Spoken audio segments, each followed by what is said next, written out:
Comment les écoliers français ont-ils tous célébré la fin de la Seconde Guerre mondiale en 1945 ? Et tu vas voir, l'organisation de cet événement a été un véritable défi. Le 5 mai 1945, la victoire est proche, et l'Allemagne est sur le point de capituler. Le ministre du Ravitaillement du gouvernement provisoire adresse alors un télégramme à l'ensemble des préfets et commissaires régionaux de France. À l'occasion de la victoire alliée imminente, il souhaite organiser un goûter pour tous les enfants fréquentant un établissement scolaire. Chaque école dispose alors de 5 francs par enfant pour organiser ces goûters de la victoire. La nouvelle est annoncée à la presse le 7 mai et en coulisses, les écoles préparent les festivités. Mais même si la guerre vient de prendre fin, le rationnement, lui, est toujours en vigueur et le reste même jusqu'en 1949. La plupart des denrées alimentaires sont donc rares et surtout chères, avec des variations entre les villes et les départements. La plupart des établissements, bien que le choix du contenu du goûter ait été laissé libre, peuvent seulement se permettre d'offrir un morceau de pain, tartine de confiture aux écoliers, parfois accompagné d'un verre de lait, voire de café au lait, tandis que dans quelques écoles, seul un morceau de pain est distribué. Ces goûters font pourtant une grande différence. 2 jours plus tôt, l'Union des femmes françaises s'émeut de l'émerveillement des enfants devant leur goûter. Oh,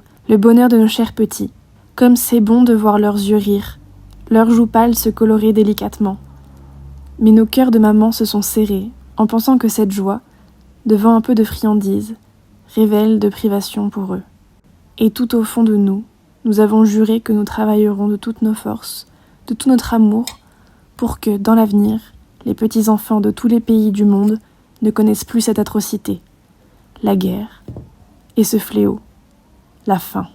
Au moment où je tourne cette vidéo, aucune nourriture n'est entrée à Gaza depuis plus de 2 mois.